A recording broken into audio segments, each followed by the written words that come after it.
Hi, guys, and welcome to Sunday Tea with Dr. Jodi-Maree. If you haven't got your cup of tea yet, press pause, go and boil the jug, and come back and join me.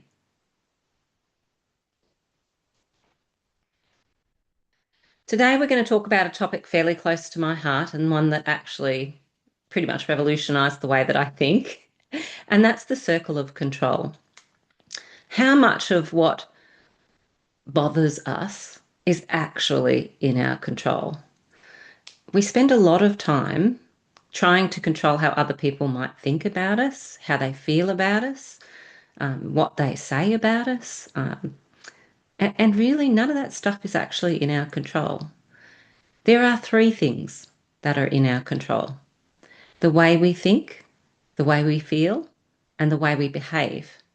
But the way someone else thinks, feels, and behaves is completely outside our control.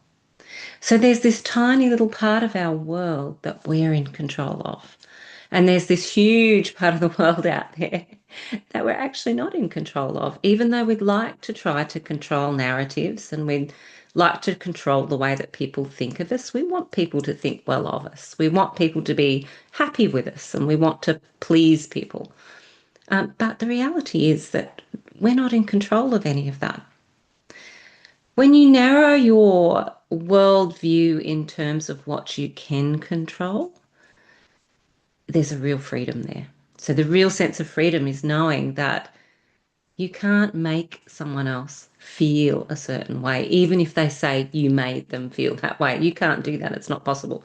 Their feelings arise from within themselves, and they're a result of their relational style, I guess, the way that they interact with their world, how they think, how they feel, and how they behave is totally in their control. So a lot of times, the second part to that is that we want to be right.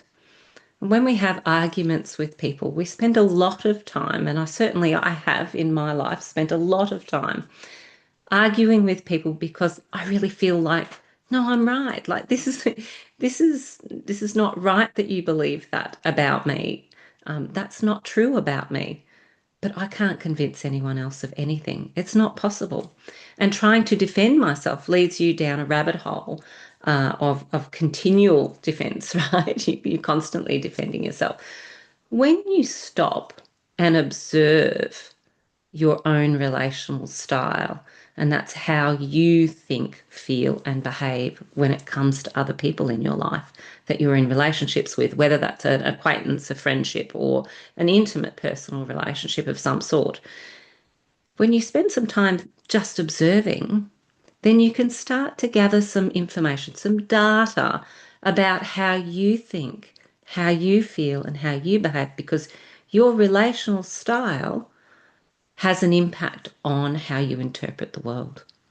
So the world around you isn't necessarily in your control, but your relational style is. How you relate to others, how you think, feel, and behave is. When I learnt this, it absolutely changed my life view. I now only work on what I can control, and that means that I hold myself really personally accountable for my own behaviour, and my own thoughts and my own beliefs and feelings. I hold myself 100% accountable for those. So if I'm being judgmental or I've done something that I think is wrong, I will absolutely 100% fall on my sword, apologize, and change that thought, feeling, or behavior, because I know that I'm responsible for it. But when somebody else accuses me of thinking, feeling, or behaving in a way that I know I didn't, then I'm free. I don't need to buy into that. It's a decision whether or not I agree with them, and it's also a choice whether or not I argue with it and try to defend myself. I no longer feel the need to defend myself because I know beyond a shadow of a doubt what I think, feel, and believe, and my behaviour is based on those very strong senses of direction and moral compass within me. But if I'm wrong, I'm absolutely going to admit it and I'm going to fall on my sword and I'm going to apologise. I'm going to listen. A lot of the time when we have arguments, we actually never listen to the other point of view. And that's because we're so busy trying to defend ourselves. When you start to realize that the only thing you have control over is what's inside you don't need to do that anymore because you know whether or not that was your intention and you know whether or not that's what you meant. So I would encourage you, and the challenge for this next week would be to just observe how you relate to those around you, observe how you think. What are the thoughts that come up? Are there judgmental thoughts? Are there thoughts that perhaps aren't real? Check their validity. Is this something that you're believing from someone else?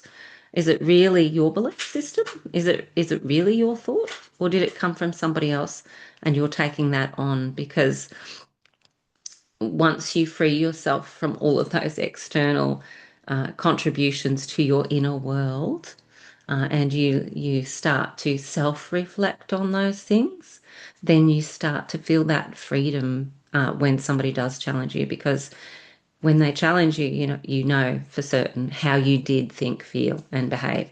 And when you hold yourself 100% accountable for that, then you really can hand on heart say that that's not what I meant.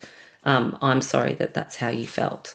And you can really empathize with them, and you can develop compassion, and you can listen because you no longer need to defend yourself. So I challenge you in the next week to just take some time to observe what's in your circle of control. What do you actually have control over? And what is the narrative inside your head? What are your thoughts?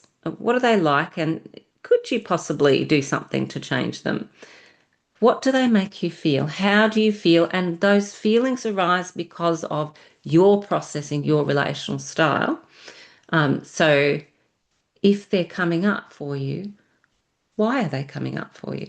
And remember, we allow the feelings to come and go, and we express them, we don't deny them.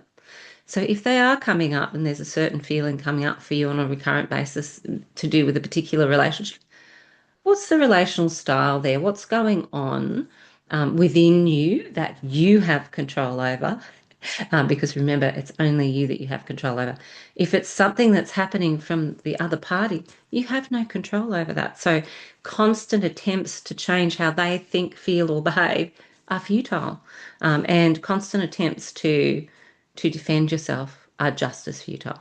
So I'd encourage you to just observe. Again, take time, be kind to yourself. It's okay to have judgmental thoughts, to have feelings that aren't necessarily belonging to you. If we observe them and we become aware, awareness is the first step to change. So if we can become aware of those things and we can understand these are the only things that you can control, how you think, how you feel, and how you behave. Everything else is outside your control. So I encourage you to think about your circle of control in the next week and figure out what do you have control over and what don't you have control over. Until next time, this is Tea with Dr. Jodi-Maree, and I will see you next week. Have a good week and be really kind to yourself. Okay, take care.